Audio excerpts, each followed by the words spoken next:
Welcome to Atlanta Tarot. This is the tarot forecast for Sagittarius for the month of November 2021. So we are in the element of water, which is Scorpio. So very much an emotional, deep diving, having to have a look at a lot of deep emotional issues this month. Let's get into it, Sag. And we have the Two of Cups. So we have a soulmate kind of energy. Now it can be soulmate kind of energy, but there also it can talk about people or just a match with something. It can be also work or a hobby or a project that's really emotionally close to you. So we're going to find out what that is. But overall, for most human people, they like the idea of a soulmate, don't they? But there can be sometimes a lovely, beautiful time, and other times it can be a dirty, filthy, horrible time. But we have to go through it. Where you are right now, Sag, is the Lovers. So we're really, really looking at relationships for you lot. Sagittarius, very much fire signs, very much in a hurry, very busy, very action-oriented, sometimes not really happy with the water and the emotions and not really wanting to look at them. However, Sag, this is very much what we have to look at this month. The relationships we have, the important ones, the soulmate ones, those significant others, or if not now, those in the past. Let's see what's brought that into influence for this next 4 weeks. We're now on the 24th of October, so Scorpio proper. And we have the Ace of Wands. So the Ace of Wands is new beginnings with this. So I'm guessing it's time to burgeon all those old horrible thoughts we have about relationships, past relationships, where it went wrong, who was hurt, who was the victim, who was the whole story. It's about really looking at them and then sort of moving through it, Sagittarius, and sort of getting over it, putting it looking at it and putting it to finish for once and for all. And the Ace of Wands is brilliant for doing that because it's high-powered energy that sort of makes things happen. So I'm getting for decisions and relationships being under the microscope for you guys this month, including myself. It's all about doing that and sort of actions and consequences, really looking at everything as it is. Let's see what September and October brought, and is still bringing. The gift is still giving.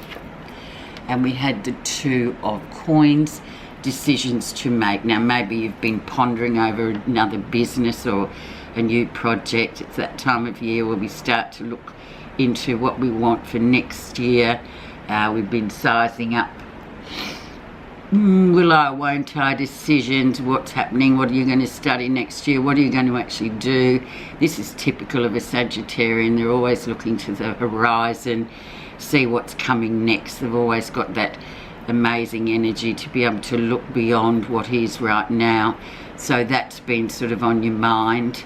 Bearing in mind too, Sag, you are in your 12th house this next 4 weeks, so don't be expecting, if you just want to keep to yourself, keep to yourself.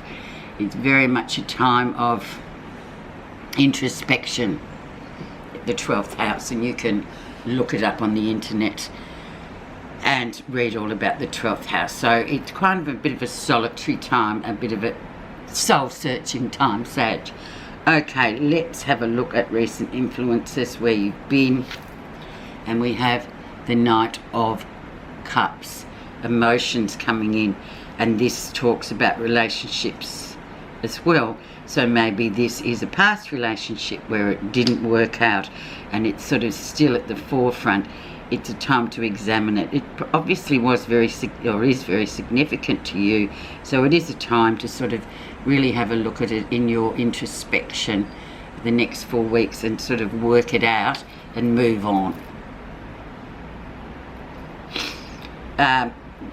Knight of Cups can be an offer coming through too, Sag. So now this next 4 weeks perhaps isn't the right time to be getting out there and sort of meeting new people and you know, people flattering you and offering you the world and the roses and all the sort of, that sort of stuff. It's a time to sort of sit back and contemplate and wait for a bit. Maybe wait until the birthday month, in a month's time, comes through to make some action happening. But at the moment, yeah, just look at that. Is very flattering, the Knight of Cups. But this energy has to be really examined quite thoroughly this month, because we are in Scorpio, very much deep diving. So look beyond the surface, Sag. Flowers are nice, but they die. You know what I mean? It's very much a emotional time for introspection. The lesson you'll be learning this month is indeed the King of Wands. So once again, this strong male energy, this very much person, mover and shaker, a leader.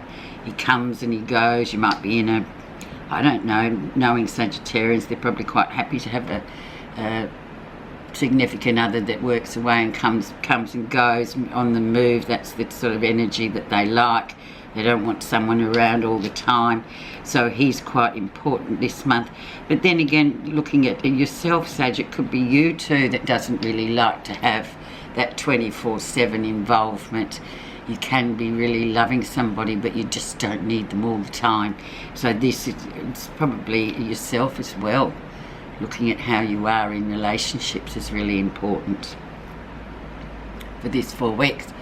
Okay, let's go on to your future. And having a bit of time sitting out. As I said, it's the 12th house. The 12th house, we do this. This is what we do. We just observe. We don't really participate because it's a time of deep introspection. We watch. We observe. We spectate. We don't participate. It's a time of just chilling out completely. The world still goes on turning. However, for you in 12th house, it's a time for, as I keep saying, introspection into your relationships, past, present or future. Before we dive into the first house, which is the birthday month coming up. What's happening that you're not realising, Sag? This will be interesting. Judgment. So the big heavy hitter, karmic debt has been paid off. It is time to well and truly put it to bed, to bundle it up in a nice box with a nice ribbon and leave it, or rather give somebody a second chance. That karmic debt has been paid. Thank you very much. Very good card. So remember that in your month of introspection. How others see you. Clarity, new beginnings, moving on, coming through a tough time. Things are getting better. You've moved through, you've mastered it. It's a great card. Now we come to what you're feeling positive about. The 5 of Swords. So yeah, there might be a lot of bitching in the air this month, Sag, but just sideswipe it, avoid it. This goes on all the time. It can be work, it can be just people not coping with the elements, the environment. Move on. Don't get into arguments with people that you know it's worthless because they think what they think. So move on. And you know that to be happening. Scorpio time can bring a lot of restlessness with people because they don't want to deal with the emotion, so they just pick on others. The outcome. And the Queen of Swords, so you come out with clarity, really decisive. You know, she's a widow too, so really sort of letting things go. In the past, letting it go. Really sort of, that's your decisive side. Move on. Be very decisive about what you're doing this month, Sag, and, you know, keep to yourself. Try to avoid any skirmishes with others.